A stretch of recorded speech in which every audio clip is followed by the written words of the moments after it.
ಎಲ್ರಿಗೂ ನಮಸ್ಕಾರ. ಸ್ವಪ್ರಮಂಟಪ ಚಿತ್ರದ ಈ ಮಾಧ್ಯಮಗೋಷ್ಠಿಗೆ ಬಂದಿರುವಂತಹ ಮುದ್ರಣ ಮಾಧ್ಯಮದವರು ಮತ್ತು ದೃಶ್ಯ ಮಾಧ್ಯಮದವರು ಎಲ್ಲ ಸ್ನೇಹಿತರಿಗೂ ನಾನು ನಮ್ಮ ಚಿತ್ರತಂಡದ ಪರವಾಗಿ ಸ್ವಾಗತವನ್ನು ಕೋರ್ತೇನೆ. ಈ ನಮ್ಮ ಸ್ವಪ್ರಮಂಟಪ ಚಿತ್ರ ಇದೇ ತಿಂಗಳು 25ನೇ ತಾರೀಕು ರಾಜ್ಯದ ವಿವಿಧ ಚಿತ್ರಮಂದಿರಗಳಲ್ಲಿ ಬಿಡುಗಡೆ ಆಗ್ತಾ ಇದೆ. ಆ ಹಿನ್ನೆಲೆಯಲ್ಲಿ ಈ ಮಾಧ್ಯಮಗೋಷ್ಠಿಯನ್ನು ನಾವು ಕರೆದಿದ್ದೇವೆ. ಮೊದಲು ನಾನು ಇಲ್ಲಿ ಕೂತಿರೋಂಥ ನಮ್ಮ ತಂಡದವರನ್ನು ಪರಿಚಯ ಮಾಡಿಕೊಡೋದಕ್ಕೆ ಇಷ್ಟಪಡ್ತೇನೆ. ವಿಜಯ ರಾಘವೇಂದ್ರ ಅವರು ಪರಿಚಯ ಮಾಡಬೇಕಾಗಿಲ್ಲ, ಆದರೂ ಹೇಳೋದು ಔಪಚಾರಿಕ. ವಿಜಯ ರಾಘವೇಂದ್ರ ಅವರು ನಮ್ಮ ನಿರ್ಮಾಪಕರು ಎಂ ಬಾಬು ಅಂತ, ನಮ್ಮ ಸಹ ನಿರ್ದೇಶಕರು ನಟರಾಜ್ ಶಿವು ಅಂತ, ಇನ್ನೊಬ್ಬ ಸಹ ನಿರ್ದೇಶಕರು ಪ್ರವೀಣ್ ಅಂತ ಹೇಳಿ, ನಮ್ಮ ಈ ಚಿತ್ರದ ಸಂಗೀತ ನಿರ್ದೇಶಕರು ಶಮಿತಾ ಮಲ್ನಾಡ್, ರಾಜಪ್ಪ ದಳವಾಯಿ ನಿವೃತ್ತ ಪ್ರಾಧ್ಯಾಪಕರು ಮತ್ತು ಈ ಸಿನಿಮಾದಲ್ಲಿ ಒಂದು ಪಾತ್ರ ಮಾಡಿದ್ದಾರೆ, ಶಿವಲಿಂಗ್ ಪ್ರಸಾದ್ ನಟರು, ನಾಗರಾಜ್ ಆದ್ವಾನಿ ನಮ್ಮ ಸಿನಿಮಾದ ಛಾಯಾಗ್ರಾಹಕರು, ಹೊಸಮನೆ ಮೂರ್ತಿ ಕಲಾ ನಿರ್ದೇಶಕರು, ಗೋಪಾಲ್ ಕೃಷ್ಣ ಸಹಾಯಕ ನಿರ್ದೇಶಕರು. ಸ್ನೇಹಿತರೆ, ಈ ಸ್ವಪ್ರಮಂಟಪ ಅನ್ನೋ ಸಿನಿಮಾ ಈ ಸುಮಾರು 25 ವರ್ಷಗಳ ಹಿಂದೆ ನಾನು ಬರೆದಂತಹ ಒಂದು ಕಾದಂಬರಿಯನ್ನು ಆಧರಿಸಿದ ಸಿನಿಮಾ ಇದು. ಈ ಸ್ವಪ್ರಮಂಟಪ ಅನ್ನೋದು ಈ ಕಾದಂಬರಿಯಲ್ಲಿ ಮತ್ತು ಈ ಸಿನಿಮಾದಲ್ಲಿ ಬರುವಂಥ ಒಂದು ಚಾರಿತ್ರಿಕ ಸ್ಥಳ.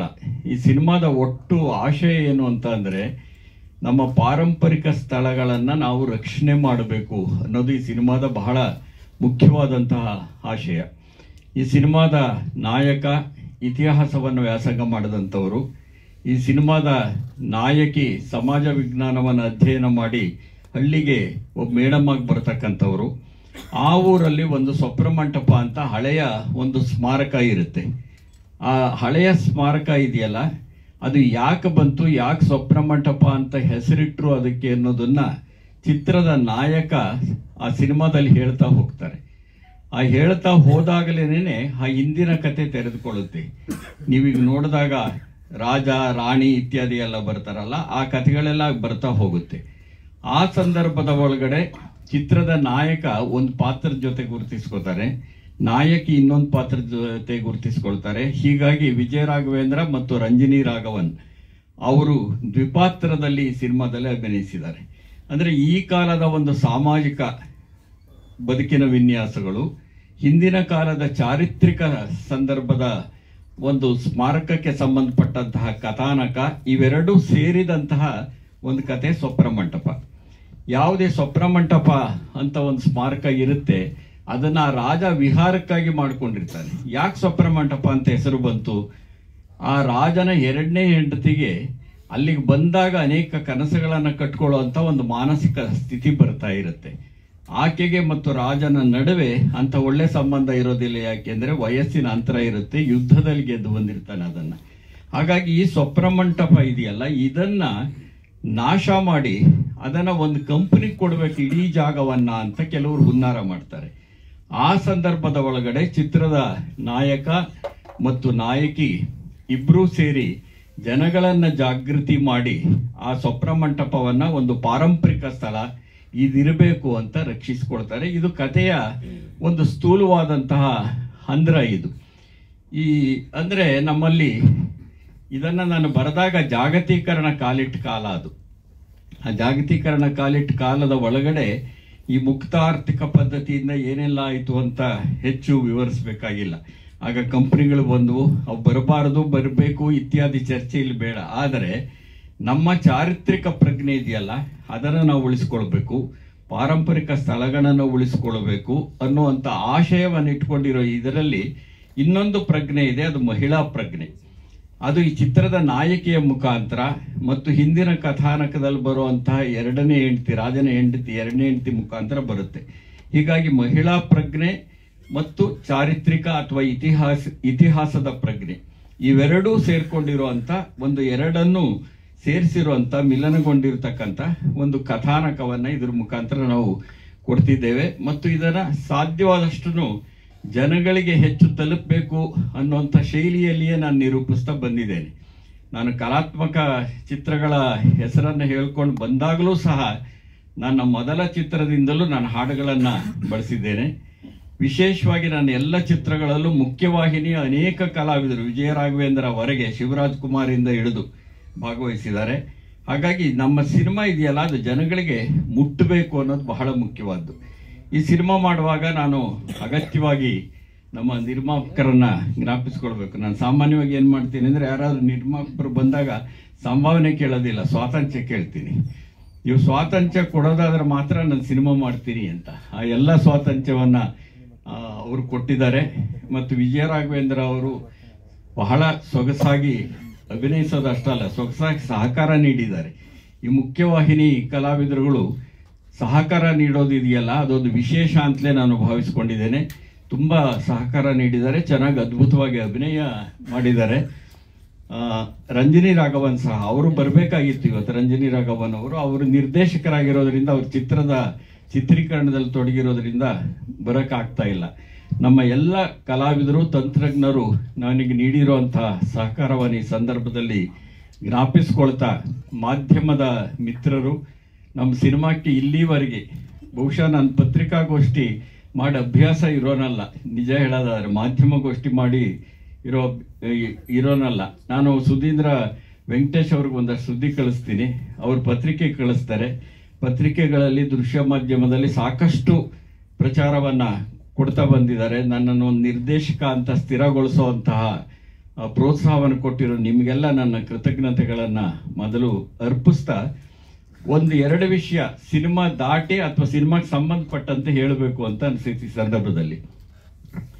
ಈ ನಮ್ಮಂಥವರ ಸಿನಿಮಾ ಇದೆಯಲ್ಲ, ಇಂಥವು ಜನಗಳಿಗೆ ತಲುಪಿಸೋದಿದೆಯಲ್ಲ ಅದು ಕಷ್ಟದ ಕೆಲಸ, ಬಹಳ ಹಿಂದಿನಿಂದ ಕಷ್ಟದ ಕೆಲಸ ಅದು.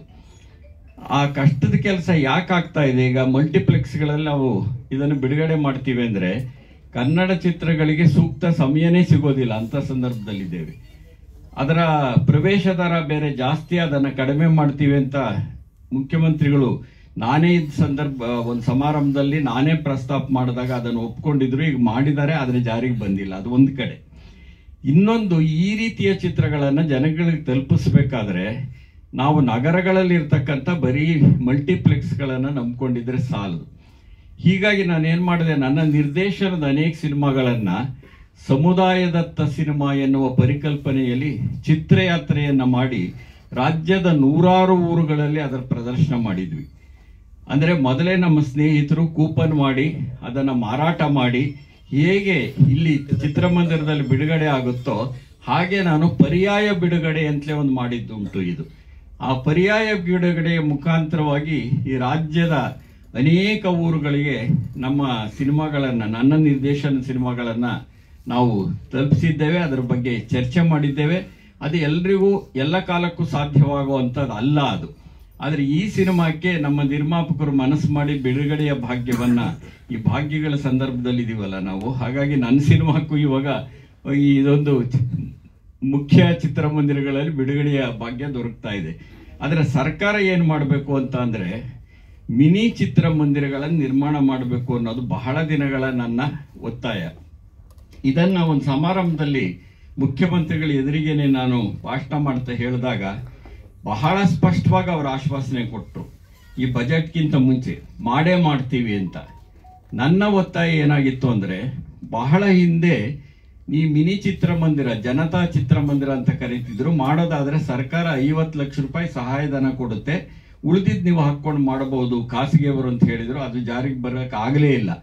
ಆದರೆ ನನ್ನ ಒತ್ತಾಯ, ಸರ್ಕಾರ ಈ ಥರದ ಚಿತ್ರಗಳಿಗೆ ಬಿಡುಬಿದ್ದಾಗ ಎಲ್ಲ ರೀತಿಯ ಕನ್ನಡ ಚಿತ್ರಗಳಿಗೆ ಉಪಯೋಗ ಆಗಿ ಪ್ರತಿ ಜಿಲ್ಲಾ ಕೇಂದ್ರದಲ್ಲೂ ಪ್ರಾಯೋಗಿಕವಾಗಿ ಒಂದೊಂದು ಮಿನಿ ಚಿತ್ರಮಂದಿರವನ್ನು ನಿರ್ಮಾಣ ಮಾಡಬೇಕು. ಅದು 100 ರೂಪಾಯಿಗಿಂತ ಹೆಚ್ಚು ಪ್ರವೇಶ ದರ ಇರಬಾರ್ದು, 150ಕ್ಕಿಂತ ಹೆಚ್ಚು ಸೀಟ್ಗಳು ಇರಬಾರ್ದು. ಅಂತ ಮಿನಿ ಚಿತ್ರಮಂದಿರವನ್ನು ನಿರ್ಮಾಣ ಮಾಡೋದಕ್ಕೆ ನಿವೇಶನಕ್ಕೂ ಹುಡುಕಬೇಕಾಗಿಲ್ಲ. ಯಾಕೆ ಅಂದರೆ ಸರ್ಕಾರವೇ ನಿರ್ಮಾಣ ಮಾಡಿರುವಂತಹ ರಂಗಮಂದಿರಗಳೇನಿವೆ ಬಹಳ ದೊಡ್ಡ ಆವರಣವನ್ನು ಹೊಂದಿವೆ, ಅಲ್ಲಿ ಅದನ್ನು ಮಾಡೋಕ್ಕೆ ಸಾಧ್ಯ. ಪ್ರತಿ ಜಿಲ್ಲಾ ಕೇಂದ್ರದಲ್ಲಿ ಒಂದೊಂದು 150 ಸೀಟ್ಗಳಿರುವಂತ 100ಕ್ಕಿಂತ ಹೆಚ್ಚು ಪ್ರವೇಶ ದರ ನಿಗದಿ ಮಾಡ್ತಿರಕ್ಕಂತ ಮಿನಿ ಚಿತ್ರಮಂದಿರಗಳನ್ನ ನಿರ್ಮಾಣ ಮಾಡಿದ್ರೆ ಈ ಪ್ರಯೋಗಾತ್ಮಕ ಚಿತ್ರಗಳ ಜೊತೆಗೆ ಮುಖ್ಯವಾಹಿನಿ ಚಿತ್ರಗಳಿಗೂ ಒಂದು ಅವಕಾಶ ಸಿಗ್ತಾ ಹೋಗುತ್ತೆ. ಕನ್ನಡ ಚಿತ್ರರಂಗದಲ್ಲಿ ಜನ ನೋಡಲ್ಲ ಅನ್ನೋದಲ್ಲ, ಜನಗಳ ಹತ್ರ ನಾವು ತಗೊಂಡೋಗ್ಬೇಕಾಗಿದೆ ಇವತ್ತು ಸಿನಿಮಾಗಳನ್ನ. ಈ ಮಾತನ್ನ ನಿಮ್ಮ ಮುಖಾಂತರವಾಗಿ ನಾನು ಮತ್ತೊಮ್ಮೆ ಒತ್ತಾಯ ಮಾಡ್ತೇನೆ. ಯಾಕೆಂದ್ರೆ ಆಶ್ವಾಸನೆ ಕೊಟ್ಟ ಮುಖ್ಯಮಂತ್ರಿಗಳು ಬಜೆಟ್ ಅಲ್ಲಿ ಅದನ್ನು ಸೇರಿಸಲಿಲ್ಲ. ನನಗೆ ಗೊತ್ತಾದ ಮಟ್ಟಿಗೆ ಅವರು ಬಜೆಟ್ಟಿನ ಚರ್ಚೆಯಲ್ಲಿ ಮುಖ್ಯಮಂತ್ರಿಗಳು ಈ ವಿಷಯವನ್ನು ಎತ್ತಿದ್ರು, ಈ ತರ ಆಶ್ವಾಸನೆ ಕೊಟ್ಟಿದ್ದೀವಿ ಅಂದ್ರು. ಆದ್ರೆ ಯಾರು ಕೊಕ್ಕೆ ಹಾಕಿದ್ರು ಅಂತ ಗೊತ್ತಿಲ್ಲ, ಅದು ಹಾಗೆ ನಿಂತೋಗ್ಬಿಡ್ತು. ಅದು ಮತ್ತೊಮ್ಮೆ ತಮ್ಮ ಮುಖಾಂತರವಾಗಿ ಒತ್ತಾಯ ಮಾಡಕ್ಕೆ ಇಷ್ಟಪಡ್ತೀನಿ ಸರ್ಕಾರವನ್ನ. ಪ್ರತಿ ಜಿಲ್ಲಾ ಕೇಂದ್ರದಲ್ಲಿ ಒಂದೊಂದು ಮಿನಿ ಚಿತ್ರಮಂದಿರ ನಿರ್ಮಾಣ ಮಾಡೋದ್ರ ಮುಖಾಂತರವಾಗಿ ಕನ್ನಡ ಚಿತ್ರರಂಗದಲ್ಲಿ ಬರುವಂತ ಎಲ್ಲ ಮಾದರಿಯ ಚಿತ್ರಗಳಿಗೆ, ವಿಶೇಷವಾಗಿ ಈ ಪ್ರಯೋಗಾತ್ಮಕ ಪರ್ಯಾಯ ಚಿತ್ರಗಳಿಗೆ ಅವಕಾಶ ಮಾಡಿಕೊಡ್ಬೇಕು ಅನ್ನೋದು ಈ ಮಾತನ್ನ ಹೇಳ್ತಾ, ಈ ಸಂದರ್ಭದ ಒಳಗಡೆ ನಮ್ಮ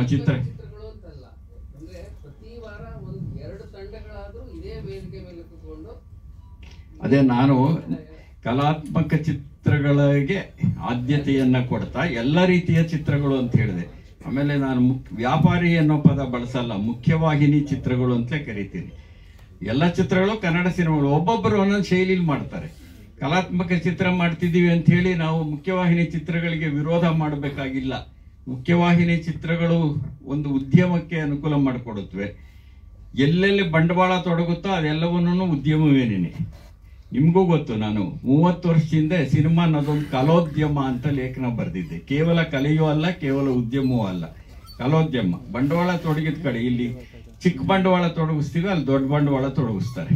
ಅವ್ರಿಗೆ ಅನುಕೂಲ ಮಾಡಿಕೊಡ್ಬೇಕಾದ್ರೆ ಎಲ್ಲ ರೀತಿಯ ಚಿತ್ರಗಳನ್ನು ಹಾಕಬೇಕು ಅವರು ಅನ್ನೋದೇ ನನ್ನ ಅಪೇಕ್ಷೆ. ಅದು ಸೊ ಇಷ್ಟನ್ನ ಹೇಳ್ತಾ ನಮ್ಮ ಚಿತ್ರ ಬಿಡುಗಡೆ ಆಗ್ತಿದೆ. ನಿಮ್ಮೆಲ್ಲರ ಪ್ರೋತ್ಸಾಹವನ್ನ ನಾನು ಬಯಸ್ತೇನೆ. ಈಗ ಮತ್ತೆ ಒಬ್ಬೊಬ್ರು ಬಹಳ ಸಂಕ್ಷಿಪ್ತವಾಗಿ ತಮ್ಮ ವಿಚಾರಗಳನ್ನ ಹಂಚ್ಕೊಳ್ಳಿ. ಕೊನೆಯಲ್ಲಿ ವಿಜಯ ರಾಘವೇಂದ್ರ ಅವರ ಸ್ಟಾರ್ ಆದ್ರಿಂದ ಕೊನೆಯಲ್ಲಿ ಇಟ್ಕೊಳ್ಳೋಣ ಅಂತ. ವಿದ್ಯಾರ್ಥಿಗಳು ಇವಾಗ ಸ್ಟಾರ್ಗಳು, ಮೇಷ್ಟ್ರುಗಳಲ್ಲ. ಸೊ ಹಾಗಾಗಿ ಈಗ ನಾನು ಈ ಮೈಕನ್ನ ನಮ್ಮ ನಿರ್ಮಾಪಕರ ಕೈ ಕೊಡ್ತೀನಿ.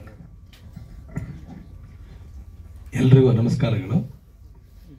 ನಮ್ಮ ನಾಡೋಜ ಬರ್ಗು ರಾಮಚಂದ್ರಪ್ಪ ಅವರು ಸಂಪೂರ್ಣವಾಗಿ ಸಂಕ್ಷಿಪ್ತವಾಗಿ ತಿಳಿಸ್ಕೊಟ್ಟಿರೋದ್ರಿಂದ ನಾನು ಹೆಚ್ಚು ಮಾತಾಡಲಿಕ್ಕೆ ಅವಶ್ಯಕತೆ ಇಲ್ಲ ಅನ್ಕೋತೀನಿ.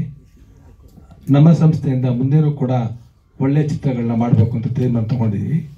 ಈ ಸಂದರ್ಭದಲ್ಲಿ ನನ್ನೆಲ್ಲ ಮಾಧ್ಯಮ ಮಿತ್ರರ ಸಹಕಾರವನ್ನು ಕೋರ್ತಾ ಒಂದೆರಡು ಮಾತನ್ನು ಆಡಲಿಕ್ಕೆ ಇಷ್ಟ ಕೊಟ್ಟ ಅವಕಾಶ ಕೊಟ್ಟರೆ ಎಲ್ರಿಗೂ ವಂದನೆಗಳು. Thank you.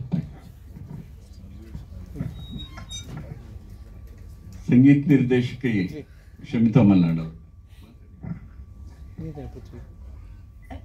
ನಮ್ಮನ್ನ ಬೆಳೆಸ್ತಾ ಬರ್ತಾ ಇರುವಂತ ಎಲ್ಲ ಮಾಧ್ಯಮ ಮಿತ್ರರಿಗೆ ನಮಸ್ತೆ. ಸ್ವಪ್ನ ಮಂಟಪ ಸಿನಿಮಾ ಬರ್ಗೂರ್ ಸರ್ ಅವ್ರನ್ನ ನಾನು ಅಪ್ಪಾಜಿ ಅಂತಾನೆ ಕರೆಯೋದು, ಹಾಗಾಗಿ ಬರ್ಗೂರ್ ಸರ್ ಅಂತ ಹೇಳಲ್ಲ. ನನ್ನ ಮೊದಲ ಸಂಗೀತ ನಿರ್ದೇಶನ ಶುರು ಮಾಡಿದ್ದೆ ಸಂಗೀತ ನಿರ್ದೇಶಕಿ ಆಗಿದ್ದೆ ಗಾಯಕಿಯಿಂದ, ಬೆಕ್ಕು ಸಿನಿಮಾದಿಂದ ಬರ್ಗೂರ್ ಸರ್ ಅವರ ಒಂದು ಸಪೋರ್ಟಿಂದಾನೆ. ಇದು ಅವರ ನಿರ್ದೇಶನದ ನಾನು ಸಂಗೀತ ಮಾಡ್ತಾ ಇರುವಂಥ 7ನೇ ಚಿತ್ರ. ಹಾಗಾಗಿ ಬಹಳನೇ ಖುಷಿ ಇದೆ. ಅವರ ಸಾಹಿತ್ಯಕ್ಕೆ ಸಂಗೀತ ನೀಡುವಂಥದ್ದು ಇರ್ಬೋದು, ಅವರ ಸಿನಿಮಾಗೆ ಸಂಗೀತ ನಿರ್ದೇಶನ ಮಾಡುವಂಥ ಒಂದು ಸೌಭಾಗ್ಯ ಅನ್ನೋದು ಬಹಳ ಖುಷಿ ಕೊಡುವಂಥ ವಿಷಯನೇ. ಪ್ರತಿ ಸಿನಿಮಾದಲ್ಲೂ ನಾವು ಕಲಿತಾನೆ ಬರ್ತಾ ಇದ್ದೀವಿ. ಆ ಒಂದು ಕೆಲಸ ಕಲಿಯುವಂಥದ್ದು ಇರುತ್ತಲ್ಲ, ಅಂದರೆ ಅವ್ರದ್ದೇ ಬೇರೆ ರೀತಿಯಾದಂಥ ಶೈಲಿಯಲ್ಲಿ ಕೆಲಸವನ್ನು ತಗೊಳ್ತಾರೆ, ಕೆಲಸ ಮಾಡಿಸ್ತಾರೆ. ಆಮೇಲೆ ಯಾವುದೇ ರೀತಿಯಾದಂಥ ಒತ್ತಡ ಇರಲ್ಲ ಅವ್ರ ಸಿನಿಮಾ ಮಾಡ್ಬೇಕಾದ್ರೆ. ಬಹಳ ಖುಷಿಯಿಂದ ಇಡೀ ತಂಡ ಒಂದೇ ಜೊತೆಯಲ್ಲಿ ಕೆಲಸ ಮಾಡ್ತೀವಿ, ಸ್ನೇಹಿತರಂತೆ ನಮ್ಮೆಲ್ಲರನ್ನ ಆಶೀರ್ವಾದ ಮಾಡ್ತಾ ಬರ್ತಾ ಇದ್ದಾರೆ. ಸೊ ಈ ಒಂದು ಸಿನಿಮಾದಲ್ಲಿ ಒಟ್ಟು 4 ಗೀತೆಗಳು, ಒಂದು ಬಿಗ್ ಸಾಂಗ್ ಮಾಡಿದ್ದು. ಎಲ್ಲ ಹಾಡುಗಳನ್ನು ಮೊದಲೇ ಸಾಹಿತ್ಯವನ್ನು ಬರೆದು ನನಗೆ ಸಂಗೀತ ಸಂಯೋಜನೆ ಮಾಡೋದಕ್ಕೆ ಕೊಟ್ಟಿದ್ದಂಥ ಹಾಡುಗಳಿದು. ಅದರಲ್ಲಿ ವಿಜಯ ರಾಘವೇಂದ್ರ ಸರ್ ಅವ್ರ ಬಗ್ಗೆ ಹೇಳಬೇಕು ಅಂತಂದರೆ, ಹೌದು ಅವ್ರು ಹಾಡಿರೋದೇ ಮೊದಲನೇ ಹಾಡು, ಕನ್ನಡದ ಹಾಡನ್ನು ಅವರೇ ಹಾಡಿದ್ದಾರೆ. ನಾನು ಬಹಳ ಇಷ್ಟಪಡುವಂಥ ಗಾಯಕರಲ್ಲಿ, ನಾಯಕರು ಗೊತ್ತು ಎಲ್ರಿಗೂ, ನಾಯಕರಾಗಿ ಅವ್ರನ್ನ ಇಷ್ಟಪಡ್ತೀನಿ, ಬಟ್ ಗಾಯಕರಾಗಿ ಬಹಳ ಇಷ್ಟ ನನಗೆ ವಿಜಯ ರಾಘವೇಂದ್ರ ಅವರು ಹಾಡೋದು. ಹಾಗಾಗಿ ಅವರು ನಮ್ಮನ್ನು ನಮಗೆ ಹಾಡಿ ಬಹಳ ಚೆನ್ನಾಗಿ ಹಾಡು ಕೊಟ್ಟಿದ್ದಾರೆ. ಅವ್ರಿಗೆ ಧನ್ಯವಾದಗಳು. ಆ್ಯಂಡ್ ಅವರ ಮೊದಲನೇ ಸಿನಿಮಾ ನಿನಗಾಗಿ, ಅದೇ ಸಿನಿಮಾದಿಂದ ನಾನು ಕೂಡ ಹಿನ್ನೆಲೆ ಗಾಯನಕ್ಕೆ ಬಂದಿದ್ದು, ಅದೊಂದು ಖುಷಿ ನನಗೆ. ಮತ್ತು ಫಸ್ಟ್ ಸಾಂಗ್ ನೀವು ನೋಡಿದ್ದು ಅವ್ರು ಹಾಡಿರೋಂಥ ಹಾಡು. ನಂತರದ ಹಾಡು ಪ್ರೇಮವೇ ಹಾಡನ್ನು ಹೇಮಂತ್ ಅವರು ಮತ್ತು ಸರೆಗಮಪದಲ್ಲಿ ಬಹಳ ಚೆನ್ನಾಗಿ ಹಾಡ್ತಾ ಇದ್ದಂಥ ಹುಡುಗಿ ಅಮೂಲ್ಯ ಅಂತ, ಅವರಿಗೆ ಮೊದಲನೇ ಅವಕಾಶವನ್ನು ಕೊಡಬೇಕು, ಯಾರಾದರೂ ಹೊಸಬರಿಗೆ ಅವಕಾಶ ಕೊಡಬೇಕು ಅನ್ನೋದ್ರಲ್ಲಿ ಬಹಳ ಮೊದಲಿಗರು ಬರ್ಗೂರ್ ಸರ್ ಅವರು. ಹಾಗಾಗಿ ಅಪ್ಪಾಜಿ ಮೊದಲೇ ಹೇಳಿದ್ದು ಯಾರಾದರೂ ಹೊಸಬರಿಗೆ ಹಾಡಿಸ್ಬೋದಾ ಈ ಹಾಡನ್ನು ಅಂತಂದಾಗ ಅಮೂಲ್ಯ ಮೈಸೂರು ಆ ಹುಡುಗಿ ಹೇಮಂತ್ ಅವ್ರ ಜೊತೆ ಹಾಡಿರೋಂಥದ್ದು ಹಾಡು. ಮತ್ತು ಇನ್ನೊಂದು ಹಾಡನ್ನು ವೇದ ಸಿನಿಮಾದಲ್ಲಿ ಹಾಡಿದಂಥ ಮೋಹನ್ ಅವರು, ಸಿರಾದ ಮೋಹನ್ ಅವರು ಒಂದು ಹಾಡನ್ನು ಹಾಡಿದ್ದಾರೆ. ಮತ್ತು ನಾನೊಂದು ಹಾಡನ್ನು ಹಾಡಿದ್ದೀನಿ ಮತ್ತು ಬಿಟ್ ಸಾಂಗ್ ಹಾಡಿದ್ದು ಕೂಡ ನಾನೇ. ಹಾಗಾಗಿ ಒಂದು ಅವಕಾಶವನ್ನು ಕೊಟ್ಟಂಥ ಬಾಬು ಸರ್ ಅವ್ರಿಗೆ ಮತ್ತು ಬರ್ಗೂರ್ ಅಪ್ಪಾಜಿ ಅವ್ರಿಗೆ ನನ್ನ ಧನ್ಯವಾದಗಳನ್ನ ತಿಳಿಸ್ತೀನಿ. Thank you.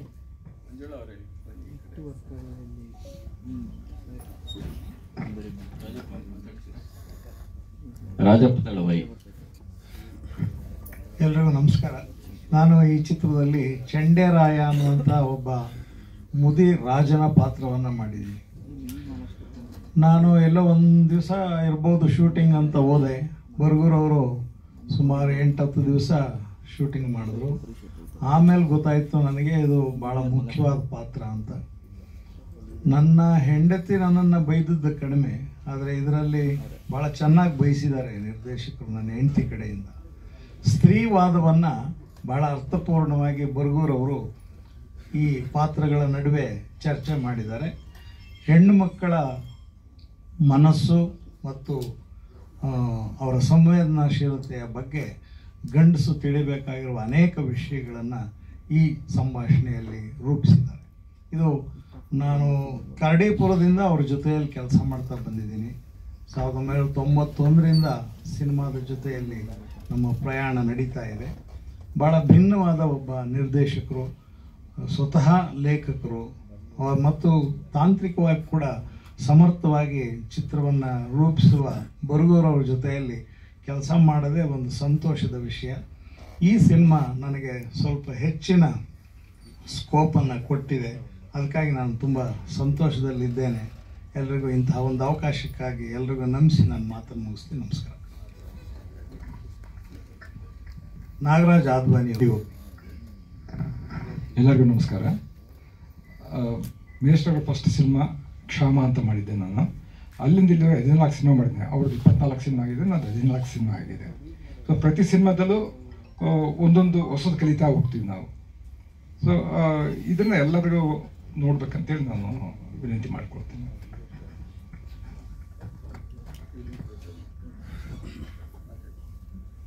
ನಮಸ್ಕಾರ. ಮತ್ತು ನಿಮಗೆಲ್ಲರಿಗೂ ಸಾಮಾನ್ಯವಾಗಿ ನನ್ನಂಥವರು ಅಲ್ಲಿ ಕೂತ್ಕೊಂಡು ನೋಡಿದಂಥ ಒಬ್ಬ ಪ್ರೇಕ್ಷಕ ನಾನು. ಬರ್ಗೂರ್ ಸರ್ ಅವರ ವೈಚಾರಿಕತೆ ಮತ್ತು ಆ ಪ್ರಖರವಾದಂಥ ಒಂದು ನಿಲುವುಗಳಿಂದ ಪ್ರಭಾವಿತನಾದಂಥ ನನ್ನಂಥವನ್ನ ಒಬ್ಬನ ಇವತ್ತು ತಿಳ್ಕೊಂಡಿಸೋದಕ್ಕೆ ಮಾಡಿದಾಗ ಅವರಿಗೆ ನಾನು ತುಂಬ ಧನ್ಯವಾದಗಳನ್ನ ಹೇಳಕ್ಕೆ ಇಷ್ಟಪಡ್ತೀನಿ. ಅವ್ರ ಜೊತೆ ಇದು ನನ್ನ 4ನೇ ಚಲನಚಿತ್ರವನ್ನು ಮಾಡ್ತಾ ಇದ್ದೀನಿ. ಬಹಳ ಪ್ರಮುಖವಾಗಿ ನಾವು ಅಲ್ಲಿ ಕೂತ್ಕೊಂಡು ಪ್ರತಿಪಾದಿಸ್ತಿದ್ದ ವಿಷಯಗಳು ಯಾವತ್ತೂ ಕೂಡ ಸಾರ್ ಅವರುಗಳು ವಿವರಿಸಿದ ಹಾಗೆ ಅತ್ಯಂತ ತುರ್ತಾದ ಮತ್ತು ಅನಿವಾರ್ಯವಾದಂಥ ಒಂದು ಕಾಲಘಟ್ಟದೊಳಗೆ ನಾವು ಈ ಪಾರಂಪರಿಕ ತಾಣದ ಬಗ್ಗೆ ಮಾತಾಡಿದ್ರಲ್ಲ, ಆ ರೀತಿಯ ಅನೇಕ ಆಶಯಗಳನ್ನು ಹೊಂದಿರತಕ್ಕಂಥ ಇಂತಹ ಒಂದು ಚಲನಚಿತ್ರಗಳನ್ನ ನಿಜವಾಗ್ಲೂ ಮುಖ್ಯವಾಹಿನಿಗೆ ತಲುಪಿಸಬೇಕಾದಂಥ, ಅದನ್ನು ನೋಡಬೇಕಾದಂಥ ಅನಿವಾರ್ಯವೂ ಮತ್ತು ತುರ್ತು ನಮಗಿರೋದ್ರಿಂದ ನಮ್ಮೆಲ್ಲ ಮಾಧ್ಯಮದ ಮಿತ್ರರಲ್ಲಿ ನಾವು ಮತ್ತೊಮ್ಮೆ ಮನವಿ ಮಾಡ್ಕೊಳ್ತಾ ಇದ್ದೀವಿ. ಈ ಚಿತ್ರವನ್ನ ಹೆಚ್ಚು ಪರಿಣಾಮಕಾರಿಯಾಗಿ ನಿಮ್ಮ ಕೈಯಲ್ಲಿ ಎಷ್ಟು ತಲುಪಿಸೋದಕ್ಕೆ ಸಾಧ್ಯವೋ ಅದನ್ನ ತಲುಪಿಸಿ ನಮಗೆ ಸಹಾಯ ಮಾಡಿ ಅಂತ ನಿಮ್ಮಲ್ಲಿ ನಾನು ಕೇಳ್ಕೊಳ್ಳೋದಕ್ಕೆ ಇಷ್ಟಪಡ್ತೀನಿ. Thank you. ಹೊಸಮನೆ ಮೂರ್ತಿ ಅವರು ಕಲಾ ನಿರ್ದೇಶಕರು ನಮ್ಮ ಚಿತ್ರದ. ಎಲ್ಲರಿಗೂ ನಮಸ್ಕಾರ. ಬರ್ಗೂರ್ ಸರ್ ಜೊತೆ ನಾನು ಇದು ಫಸ್ಟ್ ಫಿಲ್ಮ್ ಮಾಡ್ತಾ ಇರೋದು. ಅವರು ಫಸ್ಟು ಕತೆ ಡಿಸ್ಕಸ್ ಮಾಡಬೇಕಾದ್ರೆ ಒಂದೇ ವಿಚಾರ ಹೇಳಿದ್ದು, ಇದು ಸ್ವಾಭಾವಿಕವಾಗಿ ಆದಷ್ಟು ನೈಜವಾಗಿ ಒಂದು ಸೆಟ್ ಅವಶ್ಯಕತೆ ಇದೆ, ಮಂಟಪದ್ದು ಮಾಡಬೇಕು ಅಂತ. ನಾನು ಸಾಕಷ್ಟು ಪ್ರಯತ್ನಗಳನ್ನು ಹಾಕಿ ಅವರನ್ನು ಫುಲ್ಫಿಲ್ ಮಾಡಿದ್ದೀನಿ ಅಂತ ಅಂದ್ಕೊಂಡಿದ್ದೀನಿ. ಚಿತ್ರ ಭಾಳ ಚೆನ್ನಾಗಿ ಬಂದಿದೆ. ಇನ್ನು ಮುಂದೆ ಜನಗಳು ಅದನ್ನು ಅಕ್ಸೆಪ್ಟ್ ಮಾಡೋ ಬಗ್ಗೆ ನಾವು ನೋಡಬೇಕಾಗ್ತದೆ. ಮೈಸೂರು ಮಂಜುಳಾ ಅಂತ ಅವರು ನಮ್ಮ ಸಿನಿಮಾದಲ್ಲಿ ಅಭಿನಯಿಸಿದ್ದಾರೆ. ಮಂಜುಳಾ ಅವರು ಎಲ್ಲರಿಗೂ ನಮಸ್ಕಾರ. ನಾನು ಇವ್ರದ್ದು 3ನೇ ಸಿನಿಮಾ ಮಾಡ್ತಾಯಿದ್ದೀನಿ ಮೇಷ್ಟ್ರ ಸರ್ ಅವ್ರದ್ದು. ಬರ್ಗೂರು ಸರ್ ಅವ್ರದ್ದು ಜೊತೆ ನಾವು ಕೆಲಸ ಮಾಡೋದು ಅಂದರೆ ಅದು ನಮ್ಮ ತುಂಬ ದೊಡ್ಡ ಭಾಗ್ಯ. ಭಾಳ ಸಂತೋಷ ಆಗುತ್ತೆ. ಎಲ್ಲದರಲ್ಲೂ ಈಗ 3 ಪಿಕ್ಚರ್ ಆಯಿತು, ಯಾವುದಾದ್ರೂ ಒಂದಾದ್ರೂ ನಾನು ಇರ್ತೀನಲ್ಲ ಅನ್ನೋದು ಭಾಳ ಸಂತೋಷ. ಈಗ ಸ್ವಲ್ಪ ಲೇಟಾಗಿ ಬಂದೆ, ಕ್ಷಮೆ ಇರಲಿ. ಬೇಗ ಬರಬೇಕು ಅಂದ್ಕೊಂಡೆ, ಆಗಲಿಲ್ಲ. ಕಲಿಯೋದು ಭಾಳ ತುಂಬ ಇದೆ. ಸರ್ ಹೇಳ್ದಾಗೆ ಪ್ರತಿಯೊಂದು ನಾವು ಒಂದು ಸಣ್ಣದು ಹಿಂಗೆಲ್ಲ ಹಿಂಗೆ ಮಾಡ್ಬೇಕಂತ ಮಗು ಥರ ನಮ್ಗೆ ಹೇಳ್ಕೊಡ್ತಾರೆ. ಅವ್ರು ಹೇಳ್ಕೊಡೋದೆ ನಮ್ಗೆ ನಿಜ ಕೆಲಸ ಮಾಡಿದೀವಿ ಅಂತಲೇ ಗೊತ್ತಾಗಲ್ಲ.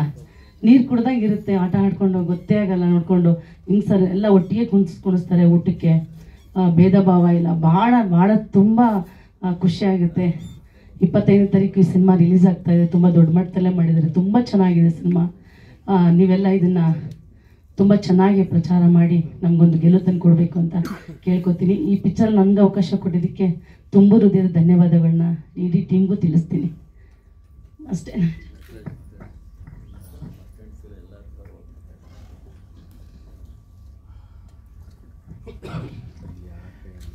ಬರ್ಗೂರು ಸರ್ ಜೊತೆಗೆ ನಾನು ಅವ್ರ 24 ಸಿನಿಮಾ ಆಗಿದೆ. ನಾನು ಅವರ ಶಾಂತಿ ಚಿತ್ರದಿಂದ ಅವ್ರ ಜೊತೆ ಈಗ ನಂದು 18 ಸಿನಿಮಾ ಅವ್ರ ಜೊತೆಗೆ ಕೆಲಸ ಮಾಡಿದ್ದೀನಿ. ಸೊ ನಾನು ಪ್ರತಿ ಸಿನಿಮಾನೂ ಅಷ್ಟೇ ಅವ್ರ ಜೊತೆ ಕೆಲಸ ಮಾಡಬೇಕಾದ್ರೆ ಮೊದಲನೇ ಸಿನಿಮಾ ಅಂತ ಅನಿಸ್ತಾ ಇರುತ್ತೆ. ಪ್ರತಿ ಸಿನಿಮಾದಲ್ಲೂ ಏನಾದ್ರು ಅದನ್ನ ಕಲಿತಾನೆ ಬಂದಿದ್ದೀವಿ ಇದುವರೆಗೂ.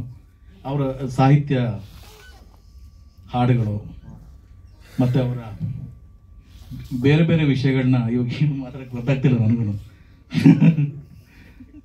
ಎಲ್ಲರೂ ಮಾತಾಡಿದ್ದಾರೆ. ಸರಿ, ವಿಜಯ್ ಸರ್ ಕೊಟ್ಬಿಡ್ತೀನಿ ಅವರ. ಸರಿ, ಥ್ಯಾಂಕ್ ಯು. ಎಲ್ಲ ಮಾಧ್ಯಮ ಹಾಗೂ ಪತ್ರಿಕಾ ಮಿತ್ರರಿಗೆ ನನ್ನ ನಮಸ್ಕಾರಗಳು. ಇವತ್ತು ಸ್ವಪ್ನ ಮಂಟಪ ಸಿನಿಮಾದ ಒಂದು ಪರಿಚಯ ನಿಮಗೆ. ಅಂದರೆ ಅಷ್ಟೊತ್ತಿಂದ ನಾವು ಸಿನಿಮಾದ ಟ್ರೈಲ್ಗಳನ್ನಾಗಲಿ ಸಿನಿಮಾದ ಒಂದು ಸಂಕ್ಷಿಪ್ತವಾದ ವಿಚಾರ ಏನಿದೆ ಅದನ್ನು ಸರ್ ಹೇಳಿದ್ದಾರೆ. ನನಗೆ ಬಹಳ ಖುಷಿ ಕೊಟ್ಟಿದ್ದ ವಿಚಾರ ಏನಪ್ಪಾ ಅಂತ ಹೇಳಿದ್ರೆ, ಸರ್ ಜೊತೆ ಕೆಲಸ ಮಾಡುವಂಥ ಅವಕಾಶ ನನಗೆ ಸಿಕ್ಕಿದ್ದು. ಯಾಕಂದ್ರೆ ಅತ್ಯಂತ ಹಿರಿಯರು, ಅತ್ಯಂತ ಅನುಭವಿಗಳು, ಆಮೇಲೆ ಕರ್ನಾಟಕ, ಕನ್ನಡ, ಆಮೇಲೆ ವಿಶೇಷವಾಗಿ ನಮ್ಮ ದೊಡ್ಡಮ್ಮ ಡಾಕ್ಟರ್ ರಾಜ್ಕುಮಾರ್ ಅವ್ರ ಬಗ್ಗೆ ಹಲವಾರು ಸಂದರ್ಭಗಳಲ್ಲಿ ಬಹಳ ಅದ್ಭುತವಾಗಿ ಮಾತಾಡಿದ್ರೆ, ಅವ್ರನ್ನ ಬಹಳ ಚೆನ್ನಾಗಿ ಅರ್ಥ ಮಾಡ್ಕೊಂಡಿದ್ದಾರೆ. ನಾವು ಕನ್ನಡನ, ಕರ್ನಾಟಕನ ನೋಡೋ ದೃಷ್ಟಿ ಒಂದಾದ್ರೆ, ನಾವು ಕಲಿಯೋದೊಂದಾದ್ರೆ, ಇವರು ಅದನ್ನ ತಿಳ್ಕೊಂಡಿರೋದು, ಅದನ್ನ ಹೇಳುವಂಥದ್ದು, ಅದನ್ನ ತಮ್ಮ ಕಾದಂಬರಿಗಳ ಮುಖಾಂತರ, ತಮ್ಮ ಸಿನಿಮಾಗಳ ಮುಖಾಂತರ ಹೇಳುವಂತ ಕೆಲಸ, ಅದರಲ್ಲಿ ಅವಕಾಶ ಸಿಕ್ಬಿಟ್ರೆ ನಮ್ಗೆ ಏನೋ ಒಂದು ಕಲ್ತಿದೀವಿ ಅನ್ನೋ ತರ ಆಗುತ್ತೆ. ಇದನ್ನೇ ನಮ್ಮ ತಂದೆ ನನಗೆ ಹೇಳ್ಕೊಂಡೇ ಬರ್ತಾ ಇದ್ರು, ನೀನು ಸರ್ ಜೊತೆ ಕೆಲಸ ಮಾಡಬೇಕು ಅಂತ. ನನಗೆ ಫೋನ್ ಮಾಡಿದ್ರೆ ನನಗೆ ಬಹಳ ಖುಷಿ ಆಗೋಯ್ತು. ಸಾಲದಕ್ಕೆ ಮಾತಾಡಕ್ ಬಂದಿದ್ದು ಸುಂದರರಾಜ್ ಅಂಕಲ್ ಕೂಡ ಬಂದಿದ್ರು, ಬಾಬು ಸರ್ ಕೂಡ ಬಂದಿದ್ರು, ನಟರಾಜ್ ಸರ್ ಎಲ್ಲ ಬಂದಿದ್ರು. ನನಗೆ ಸಿನಿಮಾಗಳಲ್ಲಿ ಕೆಲಸ ಮಾಡ್ತಿರ್ತೀವಿ, ಸಾಮಾನ್ಯವಾಗಿ ಒಂದು ಕಥೆ ಕೇಳ್ತೀವಿ, ಈ ಕಥೆಯಲ್ಲಿ ಆ ತರ ಇದೆ, ಈ ತರ ಇದೆ, ಏನೋ ಒಂದು ವಿಶೇಷತೆ ಇದೆ, ನಾನು ಕೆಲಸ ಮಾಡಬೇಕು, ಆಯ್ತು, ಇದರಲ್ಲಿ ನನ್ನ ಪಾತ್ರದ ಬಗ್ಗೆ ಕೇಳ್ತೀನಿ, ಆಯ್ತು. ಆದ್ರೆ ಸಾರ್ ಕಥೆ ಹೇಳಕ್ ಬಂದಾಗ ನಾನು ಹೆಚ್ಚು ಕತೆ ಬಗ್ಗೆ ನಾನು ಏನಕ್ಕೆ ಗಮನ ಕೊಡ್ಲಿಲ್ಲ ಅಂದ್ರೆ, ಆ ಎಲ್ಲ ಗಮನವನ್ನ ಅವರೇ ಕೊಟ್ಟಿರ್ತಾರೆ. ಅವ್ರ ಜೊತೆ ಕೆಲಸ ಮಾಡೋ ಅವಕಾಶ ಒಂದು ಸಿಕ್ಕಿದ್ರೆ ನನ್ಗೆ ಸಾಕು ಅನ್ನೋಷ್ಟ್ರ ಮಟ್ಟಿಗೆ ನನ್ನ ಮನಸ್ಥಿತಿ ಇತ್ತು ಅವಾಗ.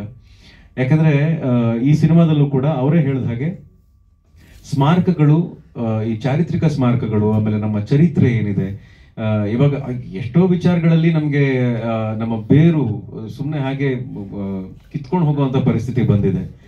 ಆದ್ರೆ ಅದು ಭಾಷೆ ಆಗಿರ್ಬೋದು, ಭಾವ ಆಗಿರ್ಬೋದು, ಚರಿತ್ರೆ ಆಗಿರ್ಬೋದು, ಹಲವಾರು ವಿಚಾರಗಳಾಗಿರ್ಬೋದು. ಈ ಸಿನಿಮಾದಲ್ಲಿ ವಿಶೇಷವಾಗಿ ಚರಿತ್ರೆ, ಒಂದು ಇತಿಹಾಸ, ಒಂದು ಸ್ಮಾರಕ, ಅದ್ರ ಹಿಂದೆ ಒಂದು ಅರ್ಥ ಇದೆ, ಅದ್ರ ಹಿಂದೆ ಒಂದು ಅನುಭವ ಇದೆ, ಅದ್ರ ಹಿಂದೆ ಒಂದು ಕಥೆ ಇದೆ. ಅವೆಲ್ಲವನ್ನು ಕೂಡ ಜನರಿಗೆ ತಿಳಿಸುವಂತ ಒಂದು ಬಹಳ ಪ್ರಾಮಾಣಿಕ ಪ್ರಯತ್ನ. ಆ ಪ್ರಯತ್ನದಲ್ಲಿ ಭಾಷೆಗೆ ಇರುವಂತ ಸೂಕ್ಷ್ಮತೆಯನ್ನ ನಾನು ಸರ್ ಜೊತೆ ಕೆಲಸ ಮಾಡ್ಬೇಕಾದ್ರೆ ಅರ್ಥ ಮಾಡ್ಕೊಂಡೆ. ಕೆಲವೊಮ್ಮೆ ನಾವು ಸಂಭಾಷಣೆನ ಹೀಗೆ ಮಾತಾಡಿದ್ರು ನಡೆಯುತ್ತಲ್ಲ ಅಂತ ಮಾತಾಡ್ಬಿಡ್ತೀವಿ. ಆದ್ರೆ ಯಾಕೆ ಆ ತರ ಮಾತಾಡಬಾರ್ದು, ಏನಕ್ಕೆ ಹೀಗೆ ಮಾತಾಡಬೇಕು ಅನ್ನೋ ಒಂದು ಅರ್ಥನ ನಮಗೆ ಅವ್ರು ಹೇಳಿದಾಗ, ಹೌದಲ್ವಾ, ಇದ್ರ ಹಿಂದೆ ಎಷ್ಟೊಂದು ಜವಾಬ್ದಾರಿ ಇದೆ. ನಮ್ಮ ಸಿನಿಮಾ ನೋಡಿದಾಗ ನಮ್ಮ ಭಾಷೆನೇ ಕಲಿಯುವಂತ, ನಮ್ಮ ಭಾಷೆ ಇನ್ನೊಬ್ಬರ ಮೇಲೆ ಪರಿಣಾಮ ಬೀರುವಂತ ಸಂದರ್ಭ ಈಗ ಆಗಿರೋದ್ರಿಂದ ಒಂದು ಬಹಳ ದೊಡ್ಡ ಕಲಿಕೆಯ ಅನುಭವ ನನಗಾಗಿದೆ ಅಂತ ಹೇಳೋದಕ್ಕೆ ನಾನು ಇಷ್ಟಪಡ್ತೀನಿ. ಬಾಬು ಸರ್ ಥ್ಯಾಂಕ್ಸ್ ಹೇಳೋದಕ್ಕೆ ಅವಕಾಶ ಕೊಟ್ಟಿದ್ದಕ್ಕೆ ಸರ್ ಮುಖ್ಯವಾಗಿ ಕೃತಜ್ಞತೆಗಳು.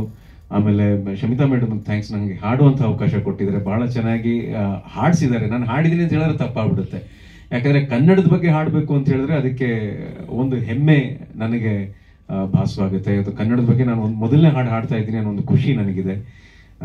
ಜೊತೆಗೆ ಸುಂದರರಾಜ್ ಅಂಕಲ್ ಅವರು, ಆಮೇಲೆ ರಂಜಿನಿ ಅವರು, ರಜನಿ, ಶೋಭಾ ರಾಘವೇಂದ್ರ ಅವರು, ಬಹಳ ಒಳ್ಳೆಯ ಕಲಾವಿದರ ಜೊತೆ ಕೆಲಸ ಮಾಡುವಂಥ ಅವಕಾಶ ನನಗೆ ಸ್ವಪ್ನ ಮಂಟಪ ಸಿನಿಮಾದಲ್ಲಿ ಸಿಕ್ಕಿದೆ. ಹಾಗಾಗಿ ಪ್ರತಿಯೊಂದು ಸಿನಿಮಾನು ಚೆನ್ನಾಗಾಗಬೇಕು ಅನ್ನೋ ದೃಷ್ಟಿಯಿಂದನೇ ಮಾಡ್ತೀವಿ, ಅನ್ನೋ ಉದ್ದೇಶದಿಂದನೇ ಮಾಡ್ತೀವಿ.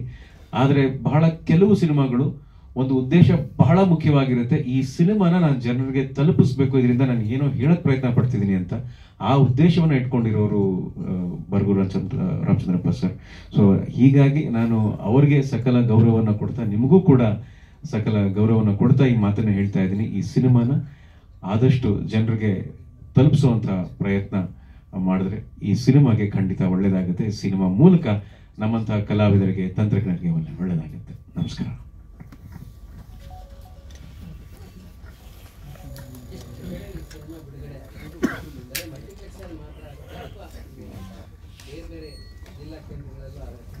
ಇಲ್ಲ, ಕರ್ನಾಟಕದ ಒಂದು 25 ಜಿಲ್ಲೆಗಳಲ್ಲಾಗುತ್ತೆ. ಅದು ನಮ್ಮ ಮಾರ್ಸ್ ಸುರೇಶ್ ಅವರು ಬಿಡುಗಡೆ ಮಾಡ್ತಿದ್ದಾರೆ. ಹಾಗಾಗಿ ಎಷ್ಟು ಸ್ಕ್ರೀನ್ಗಳಲ್ಲಿ, ಎಷ್ಟು ಚಿತ್ರಮಂದಿರಗಳಲ್ಲಿ ಅನ್ನೋದು ಅಂತಿಮವಾಗೋದಕ್ಕೆ ಇನ್ನೊಂದು ವಾರ ಬೇಕಾಗುತ್ತೆ. ಬಟ್ ಇಡೀ ರಾಜ್ಯದಲ್ಲಿ ಬಿಡುಗಡೆ ಆಗುತ್ತೆ. ರಾಘವೇಂದ್ರ ಸರ್, ನಿಮಗೆ ಇವತ್ತಿನ ಚಿತ್ರೋದ್ಯಮವನ್ನು ಹೇಳ್ಬೇಕಂದ್ರೆ ಸರ್ ಭಾಳ ವಿಶೇಷವಾಗಿ ಹೇಳಿದ್ರೆ ಆ ಮಾತನ್ನು. ಯಾಕಂದರೆ ಕಲಾತ್ಮಕ ಚಿತ್ರಗಳು ಮತ್ತು ಉದ್ಯಮಕ್ಕೆ ಚಿತ್ರಗಳು ಎರಡನ್ನು ಸೇರಿಸಿ, ಅಂದರೆ ದಶಕಗಳಿಗಿಂದ ನಾಡು ನುಡಿ ಭಾಷೆ ಇದ್ರ ಬಗ್ಗೆ ಕ್ರಾಂತಿಕಾರಿಯಿಂದ ಅವರು ಸಾಹಿತ್ಯಿಕವಾಗಿ ಬರ್ಕೊಂಡು ಬಂದು ಭಾಷಣಗಳಾಗಲಿ ಪ್ರತಿಯೊಂದರಲ್ಲೂ ಮಾಡ್ಕೊಂಡು ಬಂದಿರೋಂಥವ್ರು. ಇವತ್ತಿನ ನಟರು ಎಸ್ಪೆಷಲಿ, ಯಾಕಂದರೆ ಲಕ್ಷಾಂತರ ಜನ ಫಾಲೋವರ್ಸ್ ಇರ್ತಾರೆ, ಮತ್ತೊಂದು ಅವ್ರಿಗೆ ಸ್ಟಾರ್ಡಮ್ ಅನ್ನೋದು ಎಲ್ಲ ಇರುತ್ತೆ. ಈ ರೀತಿ ಕತೆಗೆ ಒತ್ತು ಕೊಟ್ಟು ಅವರು ಸಿನಿಮಾಗಳಿಗೆ ಕನಿಷ್ಠ ಒಂದು ಭಾಷೆಗೆ ಒಂದು ನಮ್ಮ ಕಡೆಯಿಂದ ಒಂದು ಕೊಡುಗೆ ಅಂತಕ್ಕಂಥದ್ದು ನಿಮ್ಮಲ್ಲಿ ಅದನ್ನು ನೋಡ್ತಾ ಇದೀವಿ. ಉಳಿದವರಿಗೆ ಹೇಳಿದ್ರೆ ಯಾವ ರೀತಿ ಅದನ್ನು ತಗೋಬೇಕು ಅಂತ ಈ ರೀತಿಯ ಕತೆಗಳನ್ನ? ಇದು ಎಲ್ರಿಗೂ ಆಸೆ ಇರುತ್ತೆ ಸರ್, ಖಂಡಿತ ನಾನು ಹೇಳ್ತೀನಿ. ನಮ್ಮ ಎಲ್ಲಾ ಕಲಾವಿದರಿಗೂ, ನಾಯಕರಿಗಾಗ್ಲಿ, ನಾಯಕಿಯರಿಗಾಗ್ಲಿ ಎಲ್ರಿಗೂ ಆಸೆ ಇರುತ್ತೆ. ಆದ್ರೆ ಅವಕಾಶ ಸಿಗಬೇಕು. ಇವಾಗ ಎಷ್ಟು ಜನ ಸರ್ ತರ ಮನಸ್ಸು ಮಾಡ್ತಾರೆ, ಬಾಬು ಸರ್ ತರ ಮನಸ್ಸು ಮಾಡಿ, ಇಲ್ಲ ಈ ಸಿನಿಮಾ ಹೇಗಾದ್ರೂ ಮಾಡಿ ಜನರಿಗೆ ತಲುಪಿಸ್ಬೇಕು ಅನ್ನೋ ಮನಸ್ಥಿತಿ ಇದೆಯಲ್ಲ, ಅದು ಒಟ್ಟಾರೆ ಎಲ್ಲ ಕಡೆ ಬಂದಾಗ ಮಾತ್ರ ಅದು ಸಾಧ್ಯ ಆಗುತ್ತೆ. ಆಮೇಲೆ ಇನ್ನೊಂದು, ಉದ್ಯಮದ ಮನಸ್ಥಿತಿ ಹೇಗಿದೆ, ಆಡಿಯನ್ಸ್ ಮನಸ್ಥಿತಿ ಹೇಗಿದೆ ಅನ್ನೋದನ್ನು ಕೂಡ ಯೋಚನೆ ಮಾಡ್ಬೇಕಾಗತ್ತೆ. ಎಷ್ಟು ಜನ ಅದನ್ನ ಒಪ್ಕೋತಾರೆ, ಎಷ್ಟು ಜನ ಅದನ್ನ ಇವಾಗ ಫಾಲೋಯಿಂಗ್ ಅಂತ ನಾವೇನ್ ಕರಿತೀವಿ, ಅದು ಹೀರೋಗೆ ಫಾಲೋಯಿಂಗ್ ಆಗುತ್ತೆ, ಒಂದು ಹೀರೋಯಿನ್ ಫಾಲೋ ಆಗುತ್ತೆ, ಒಂದು ಡೈರೆಕ್ಟರ್ಗೆ, ಪ್ರೊಡ್ಯೂಸರ್ಗೆ ಆ ಥರ ಒಂದು ಸರ್ಫೇಸ್ ಲೆವೆಲ್ ಅಲ್ಲಿ ಫಾಲೋಯಿಂಗ್ ಇದೆ. ನಾವು ಹೋಗ್ತಿರೋದು ಬಹಳ ಆಳವಾಗಿ, ಸಮಾಜಮುಖಿಯಾಗಿ ಅಥವಾ ಭಾಷೆಯ ಒಳಮುಖವಾಗಿ ನಾವು ಹೋಗಿ ಸಿನಿಮಾ ಮಾಡಬೇಕು ಅಂತ ಹೇಳಿದಾಗ ಆಡಿಯನ್ಸ್ ಮನಸ್ಥಿತಿ ಕೂಡ ಅರ್ಥ ಮಾಡ್ಕೊಂಡು ನಾವು ಅದಕ್ಕೆ ಪ್ಲೇಸ್ಮೆಂಟ್ ಮಾಡಿ ಪ್ರಮೋಟ್ ಮಾಡಬೇಕಾಗುತ್ತೆ. ಇವು ಆಕ್ಚುಲಿ ಡಿಸ್ಕಸ್ ಮಾಡ್ಬೋದು, ಆದ್ರೆ ಬಹಳ ಆಳವಾಗಿ, ಬಹಳ ಕಾಂಪ್ಲಿಕೇಟೆಡ್ ಕೂಡ ಇದೆ ಇದು. ಹಾಗಾಗಿ ಬಟ್ ನಾವು ಒಂದಂತೂ ಗ್ಯಾರಂಟಿ ಹೇಳ್ತೀನಿ, ಎಲ್ರಿಗೂ ಅದ್ರ ಬಗ್ಗೆ ಆಸೆ ಇದೆ, ಆಸಕ್ತಿ ಇದೆ. ಒಂದು ಒಳ್ಳೆ ಅವಕಾಶಕ್ಕಾಗಿ ಎಲ್ಲರೂ ಕಾಯ್ತಾರೆ ಅನ್ನೋದಂತೂ ಗ್ಯಾರಂಟಿ. ಸರ್, ಕತೆಗಳು ಕೇಳ್ತಾರೆ, ಕತೆಗಳು ಕೇಳಲ್ಲ ಅಂತ. ಯಾಕಂದ್ರೆ ಇಂದಿನ ಹಳೆಯ ನಿರ್ಮಾಪಕರು, ಅನುಭವಿ ನಿರ್ಮಾಪಕರಾಗ್ಲಿ, ಅನುಭವಿ ನಿರ್ದೇಶಕರು ಯಾರು ಈಗ ಸಿನಿಮಾಗಳನ್ನ ಮಾಡ್ತಾ ಇಲ್ಲ, ಕಡಿಮೆ ಮಾಡ್ತಾ ಇದ್ದಾರೆ. ಸ್ಟಾರ್ ನಟರುಗಳ ಅಂತ ಅನ್ಸ್ಕೊಂಡವರು ಈ ಕನಿಷ್ಠ ಅವರಿಗೆ ಈ ರೀತಿಯ ಕತೆಗಳಿಗೆ ಅವರಿಗೆ ಕೈಗೆ ಸಿಗಲ್ಲ, ಡೇಟ್ಸ್ಗಳೇ ಕೊಡಲ್ಲ. ಮತ್ತೆ ಯಾಕಂದ್ರೆ ಫುಲ್ ಕಮರ್ಷಿಯಲ್ ಆಸ್ಪೆಕ್ಟ್ ಎಲ್ಲವನ್ನೂ ಆರ್ಥಿಕವಾಗೇ ನೋಡೋದಾದ್ರೆ ಈ ರೀತಿಯ ಕನಿಷ್ಠ ಸಾಮಾಜಿಕ ಒಂದು ಅವ್ರದ್ದೊಂದು ಕಳಕಳಿ ಇರಬೇಕಲ್ವಾ, ಭಾಷೆ, ನಾಡು ಅನ್ನೋದನ್ನು. ಕನಿಷ್ಠ ಈ ಕತೆಗಳನ್ನ ಈಗ ಇದರಲ್ಲಿ ಒಂದು ಸಾಂಸ್ಕೃತಿಕ ಕಟ್ಟಡಗಳಾಗಿರ್ಬೋದು, ಅದ್ರ ಬಗ್ಗೆ ಬಹಳ ವಿಶೇಷವಾಗಿ ಹೇಳಿದ್ದಾರೆ ಬರಗೂರು ಸರ್ ಅವರು. ಸೊ ಈ ರೀತಿ ನಿಮ್ಮ ಜವಾಬ್ದಾರಿಗಳೇನಿದೆ ಹಾಗಿದ್ರೆ ಅಂತ? ಅದೇ ಜವಾಬ್ದಾರಿ ನಾನು ಮನಸ್ಸಲ್ಲಿ ತಗೊಂಡು ನಾನು ಸಿನಿಮಾ ಮಾಡಿದ್ದೀನಿ. ನನ್ನ ಸ್ನೇಹಿತರಿಗೆ, ನನ್ನ ಕೊಲೀಗ್ಸ್ ಬಗ್ಗೆ ನಾನು ಹೇಳ್ಬೇಕು ಅಂತ ಹೇಳಿದ್ರೆ, ಅಫ್ಕೋರ್ಸ್ ಅವ್ರಿಗೂ ಕೂಡ ಒಂದು ಸಮಯ ಸಂದರ್ಭ ಒದಗಿ ಬರ್ಬೇಕಾಗುತ್ತೆ. ಅವ್ರಿಗೆ ಕಥೆ ಅಷ್ಟು ಇಷ್ಟ ಆದಾಗ, ನಿರ್ದೇಶಕರ ಮೇಲೆ ಅಂತ ಅಪಾರವಾದ ನಂಬಿಕೆ ಬಂದಾಗ, ಪ್ರೊಡ್ಯೂಸರ್ ಮೇಲೆ ನಂಬಿಕೆ ಬಂದಾಗ ಖಂಡಿತ ಮಾಡ್ತಾರೆ. ಹೇಳ್ದಂಗೆ ಕೂಡ್ಕೊಂಡು ಬರ್ಬೇಕು ಅಂತ ಹೇಳಕ್ ಇಷ್ಟಪಡ್ತೀನಿ ಸರ್.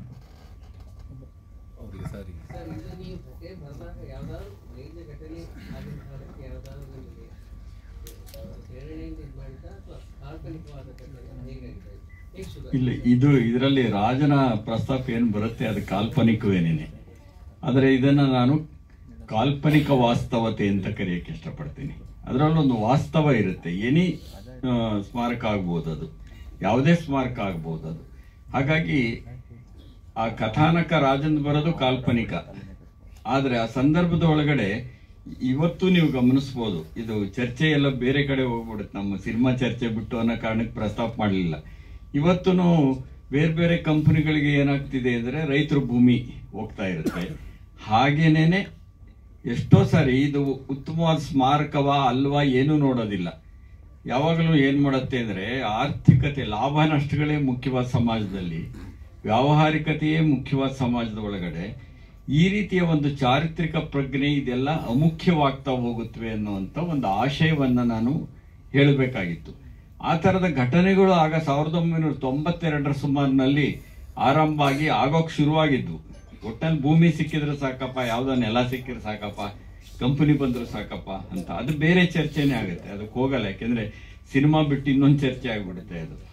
ಆ ಕಾರಣದಿಂದ ಪ್ರೇರಣೆ ಪಡೆದಿತ್ತು. ಈ ತರದ ಅನಾಹುತಗಳೆಲ್ಲ ಸಂಭವಿಸ್ತಾ ಇರುತ್ತವೆ ಅನ್ನೋದು ಒಂದು. ಅಂದ್ರೆ ನಮ್ಮಲ್ಲಿ ಇದು ಮೂಡಬೇಕಾಗಿರುತ್ತೆ ಯಾವಾಗಲೂ. ಆಮೇಲೆ ಕಡೆಗೆ ಇದು ಕೇವಲ ಸರ್ಕಾರಗಳೇ ಮಾಡೋದ ಅಂದ್ರೆ ನಾನು ಯಾವತ್ತೂ ಜನಗಳ ಸಂಘಟನೆಯಲ್ಲಿ ನಂಬಿಕೆ ಇರೋದು ನಾನು. ಅದಕ್ಕೆ ನಾನು ಸಿನಿಮಾದಲ್ಲಿ ಜನಗಳೇ ಅದನ್ನು ರಕ್ಷಣೆ ಮಾಡ್ತಾರೆ. ಅದಕ್ಕೆ ನಮ್ಮ ನಾಯಕ ನಾಯಕಿ ನಾಯಕತ್ವ ವಹಿಸ್ತಾರೆ. ಸರ್, ನಿಮ್ಮ ಇಲ್ಲ, ಯಾವಾಗಾದ್ರೂ ಆಗ್ಬೋದು, ಯಾವಾಗಾದ್ರೂ ಆಗ್ಬೋದು ಇದು. ಸರ್, ನಿಮ್ಮ ಈ ಕತೆಗೆ ರಾಘು ಸರ್ ಯಾಕೆ ಅಂತ, ಯಾಕೆ ಅವ್ರನ್ನೇ ಹಾಕೋಬೇಕು ಈ ಕತೆಗೆ, ಆ ಪಾತ್ರಕ್ಕೆ ಅಂತ? ಇಲ್ಲ, ಆಯ್ಕೆಗೆ ಏನಾಗಿರುತ್ತೆ, ನನಗೆ ತಕ್ಕನಾದಂತಹ ಒಬ್ಬ ಕಲಾವಿದರು ಬೇಕಾಗಿರುತ್ತೆ. ಇವರು ಈಗ ಅನೇಕ ಕಲಾವಿದರಿಗಿಂತ ನಿರ್ದೇಶಕರ ಜೊತೆ ಕೆಲಸ ಮಾಡಬೇಕು ಅಂತ ಆಸೆ ಇದ್ದಾಗೇನೇನೆ ಇಂಥ ಕಲಾವಿದರನ್ನ ನನ್ನ ಸಿನಿಮಾದಲ್ಲಿ ಬಳಸ್ಕೊಳ್ಬೇಕು ಅಂತ ಇರುತ್ತೆ. ನನ್ನ ಸಿನಿಮಾದಲ್ಲಿ ಈ ಕಲಾತ್ಮಕ ಅಂತ ಹೇಳ್ಕೊಂಡು ಬಂದ್ರೂ ನನ್ನ 2ನೇ ಸಿನಿಮಾದಿಂದಲೇ ಕಲಾತ್ಮಕ ಚಿತ್ರಗಳ ಒಂದು ಚೌಕಟ್ಟಿದೆಯಲ್ಲ ಅದನ್ನು ಮುರಿದು ಕಟ್ಟಕ್ಕೆ ಶುರು ಮಾಡಿದ್ದೀನಿ ನಾನು. ಹಾಡಾಗ್ತಾ ಇರಲಿಲ್ಲ. ಮೊದಲನೇ ಸಿನಿಮಾದಲ್ಲೇ ಹಾಡಾಕಿದ್ದೆ ನಾನು. ಮೊದಲನೇ ಸಿನಿಮಾದಲ್ಲೇ ರಾಷ್ಟ್ರ ಪ್ರಶಸ್ತಿ ವಿಜೇತ ವಾಸುದೇವ ರಾವ್ ಅವರು ಅಭಿನಯಿಸಿದರು. 2ರಿಂದನ ಅನೇಕ ಈ ಮುಖ್ಯವಾಹಿನಿ ಚಿತ್ರಗಳ ನಾಯಕ ನಾಯಕಿಯರು, ಲೋಕೇಶ್ ಅವರು ಇರ್ಬೋದು, ಮಾನು ಇರ್ಬೋದು, ರೋಹಿಣಿ ಅಟ್ಟಂಗಡಿ, ಶಿವರಾಜ್ ಕುಮಾರ್ ಅವರು, ಸುಂದರ್ ರಾಜ್ ಅವರು, ಕುಮಾರ್ ಗೋವಿಂದ್ ಅವರು, ಭಾವನಾ ಇರ್ಬೋದು, ಹರಿಪ್ರಿಯಾ ಇರ್ಬೋದು, ಕಿಶೋರ್, ನೋಡಿ ನೀವು ಲೆಕ್ಕ ಹಾಕಿ. ಅಂದ್ರೆ ಇವರನ್ನ ಬಳಸ್ಕೊಳ್ಳೋದ್ರ ಮುಖಾಂತರವಾಗಿ ಬಹುಶಃ ಏನಾಗಿದೆ ಅಂದ್ರೆ ನಾವು ಬೇಕೋ ಬೇಡವೋ ಹೆಸರಾಂತ ಕಲಾವಿದರಿದ್ದಾಗ ಒಂದಷ್ಟು ಜನರ ಆಕರ್ಷಣೆ ಅಂತೂ ಇದ್ದೇ ಇರುತ್ತೆ. ಆದರೆ ಹೆಸರಷ್ಟೇ ಮುಖ್ಯ ಅಲ್ಲ, ಅಭಿನಯ ಮುಖ್ಯ ಆಗಿರುತ್ತೆ. ಹಾಗಾಗೇನೆ ಈ ಪಾತ್ರಕ್ಕೆ ತಕ್ಕನಾದಂಥವರು ಮತ್ತು ವಿಜಯ ರಾಘವೇಂದ್ರ ನನ್ನ ಸಿನಿಮಾದಲ್ಲಿ ಮಾಡಬೇಕು ಅಂತ ನನಗೂ ಒಂದು ಆಸೆ ಇತ್ತು. ಸೊ ಹಾಗಾಗಿ ಬಳಸ್ಕೊಂಡಿದ್ದೆ ಅಷ್ಟೇ. ಅದನ್ನ ಚೆನ್ನಾಗಿ ಮಾಡಿದ್ದಾರೆ ಅವರು. ಯಾಕೆಂದ್ರೆ ಇದೊಂದು ರೀತಿ ವಿಜಯ ರಾಘವೇಂದ್ರ ಪಾತ್ರ ಇದೆಯಲ್ಲ ಬಹಳ ಕಷ್ಟಕರವಾದ ಪಾತ್ರ. ನಾನು ಶೂಟಿಂಗ್ ಸಂದರ್ಭದಲ್ಲಿ ಹೇಳ್ತಾ ಇದ್ದೆ ಇವ್ರಿಗೆ ಹೆಚ್ಚು ಅಲ್ಲಿ ವೀರಾವೇಶ ಇಲ್ಲ ಅಥವಾ ದುಃಖ ತೋಡ್ಕೊಳ್ಳೋದಿಲ್ಲ, ಆ ಥರದ್ದೇನೂ ಇಲ್ಲ. ಒಂದು ಬೌದ್ಧಿಕವಾದ ಪಾತ್ರ ಇದು. ಒಬ್ಬ ಇಂಟೆಲೆಕ್ಚುಯಲ್ ತರ ಇರ್ತಾನೆ. ಇಂಟೆಲೆಕ್ಚುಯಲ್ ಆಗಿ ಒಂದು ಬೌದ್ಧಿಕವಾದ ಪಾತ್ರ ನಿರ್ವಹಿಸೋದು ಅಷ್ಟು ಸುಲಭ ಅಲ್ಲ. ಅದನ್ನು ಪರಿಣಾಮಕಾರಿಯಾಗಿ ಅವ್ರು ಒಳ್ಳೆ ಕಲಾವಿದರಾದ್ರಿಂದ ಆಯ್ಕೆ ಮಾಡ್ಕೊಂಡೆ. ನೀವಾಗಲೇ ಸ್ಟಾರ್ಗಳ ಬಗ್ಗೆ ಹೇಳ್ತಾ ಇದ್ರಲ್ಲ, ಸುಮ್ಮನೆ ನೆನಪಿಗೆ ಬಂತು ಅಂತ ಹೇಳ್ತಿದ್ದೀನಿ ಅಷ್ಟೇನೇನೆ. ಅನೇಕ ಸ್ಟಾರ್ಗಳಿಗೆ ಆ ಥರ ಆಸೆ ಇರುತ್ತೆ. ಈಗ ಶಿವರಾಜ್ ಕುಮಾರ್ ಅವರೇ ಅಗಲವೇಶ ಆದ್ಮೇಲೆ ನನಗೆ 2 ಸಿನಿಮಾ ಮಾಡೋಕ್ಕೆ ಡೇಟ್ಸ್ ಕೊಟ್ಟಿದ್ರು. ನಾನು ಬಳಸ್ಕೊಳಕ್ಕಾಗಲಿಲ್ಲ. ಶಿವರಾಜ್ ಕುಮಾರ್ ಅವರು ಕೊಟ್ಟಿದ್ದನ್ನ ನಾನು ಶ್ರೀಮತಿ ಕಾಯಿಲೆ ಬಿದ್ದಿದ್ರಿಂದ ನಾನು ಬಳಸ್ಕೊಳಕ್ಕಾಗಲಿಲ್ಲ. ಈಗ ಆಸೆ ಪಡುವಂತಹ ಕಲಾವಿದರು ಇರ್ತಾರೆ ಅನ್ನೋದಕ್ಕೊಂದು ಉದಾಹರಣೆ ಕೊಟ್ಟೆ. ಅದರಲ್ಲಿ ಇವರು ಒಬ್ರು.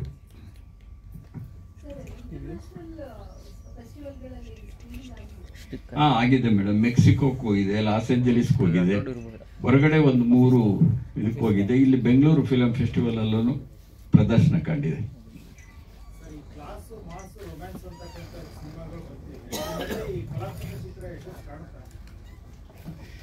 ಅಲ್ಲ, ಕ್ಲಾಸ್ ನಾನು ಈ ಕ್ಲಾಸು ಮಾಸು ರೊಮ್ಯಾನ್ಸ್ ಗೊತ್ತಿಲ್ಲ ನನಗೆ. ಈ ಯಶಸ್ಸಿದೆಯಲ್ಲ ಸರ್, ಈಗ ಒಂದೊಂದು ಸಿನಿಮಾಕ್ಕೂ ಅದನ್ನ ನೋಡುವ ಪ್ರೇಕ್ಷಕ ವರ್ಗ ಒಂದಿರುತ್ತೆ ಅಂತ. ಈಗ ತುಂಬಾ ದೊಡ್ಡ ಹೀರೋಗಳಿದ್ದಾಗ ಅದನ್ನ ಸ್ವಾಗತಿಸೋದಕ್ಕೆ ಈಗಾಗಲೇ ಸಿದ್ಧವಾದ ಒಂದು ಪ್ರೇಕ್ಷಕ ವರ್ಗ ಇರುತ್ತೆ. ಹಾಗಂತೇಳಿ ಹೀರೋಗಳು ಇರೋದು ಎಲ್ಲವೂ ಸಕ್ಸಸ್ ಆಗಿಲ್ಲ, ನಾವು ನೋಡಿದ್ದೀವಿ. ಈ ತರ ಸಿನಿಮಾ ನೋಡೋದಕ್ಕೂ ಒಂದು ಪ್ರೇಕ್ಷಕ ವರ್ಗ ಇರುತ್ತೆ. ಆದ್ರೆ ಅದನ್ನೂ ಮೀರಿ ಹೆಚ್ಚು ತಲುಪೋದು ಹೇಗೆ? ಹಾಗಾಗೇನೆ ನಾವೆಲ್ಲೋ ಒಂದ್ ಕಡೆ ಕಲಾತ್ಮಕ ಚಿತ್ರ ಅಂತ ಏನೊಂದು ಚೌಕಟ್ಟು ಹಾಕೊಂಡಿರ್ತೀವಿ, ಆ ಚೌಕಟ್ಟನ್ನು ಮುರಿದು ಕಟ್ಟುವ ಕೆಲಸವನ್ನು ಮಾಡಬೇಕಾಗಿರುತ್ತೆ. ನನ್ನ ಇಷ್ಟಂತೂ ಹೇಳಬಲ್ಲೆ, ನನ್ನ ಸಿನಿಮಾ ನಿದ್ದೆ ಬರ್ಸೋದಿಲ್ಲ. ನಿದ್ದೆ ಮಾಡದೇನೆ ನನ್ನ ಸಿನಿಮಾ ನೋಡಬಹುದು. ಅಂದ್ರೆ ಅದು ಹೆಚ್ಚು ಜನರಿಗೆ ತಲುಪಿಸೋದು ಹೇಗೆ? ಜನ ನೋಡದೆ ಇದ್ರೆ ಸಿನಿಮಾ ಸಾರ್ಥಕವಲ್ಲ ಅಂತಲೇ ನನ್ನ ನಂಬಿಕೆ. ಅದು ಅದರಿಂದ ಹೆಚ್ಚು ಜನಕ್ಕೆ ತಲುಪಿಸುವಂತ ಪ್ರಯತ್ನಗಳನ್ನು ನಾವು ನಿರ್ದೇಶಕರು ಮಾಡಬೇಕು. ಸರ್, ಇತ್ತೀಚೆಗೆ ಒಂದು ಚರ್ಚೆ ಅಂದರೆ ಸಿನಿಮಾಗಳು ಕೇವಲ ಮೊನ್ನೆ ಅಷ್ಟೇ ಕೇಳ್ದಂಗೆ ಸೆಲೆಬ್ರೇಷನ್ನು, ಸಕ್ಸಸ್ ಮೀಟು, ಈ ಥರದ್ದೆಲ್ಲ 25 ದಿನ, ಒಂದು ವಾರ ಓಡ್ತು ಸೆಲೆಬ್ರೇಷನ್ ಅಂತ. ಹಿಂದೆ 100 ದಿನಗಳು ಓಡ್ತಾ ಇತ್ತು ಸಿನಿಮಾಗಳು. ಈ ಕನಿಷ್ಠ ಒಂದು ವಾರ ಓಡಿದ್ರೆ ದೊಡ್ಡ ಸೆಲೆಬ್ರೇಷನ್. ನಿಮ್ಮ ಪಕ್ಕ ಸಿನಿಮಾ ಗೆಲುವು ಅಂದ್ರೆ ಏನು ಸರ್? ಸರ್, ಸಿನಿಮಾ ಗೆಲುವು ಅಂದ್ರೆ ಹೆಚ್ಚು ಜನ ನೋಡಬೇಕು. ಮೊದಲು ಸಿನಿಮಾ ಆಗಿ ಅದು ಚೆನ್ನಾಗಿರಬೇಕು, ಮೊದಲನೇದು. ಅದು ಎರಡನೇದು, ಅದು ಹೆಚ್ಚು ಜನಕ್ಕೆ ತಲುಪಬೇಕು. ನೀವು ಹೇಳಿದಾಗೆ ಹಿಂದೆ 100 ದಿನ ನಡೆದಾಗ ಅದೊಂದು ಸಂಭ್ರಮ ಇರೋದು.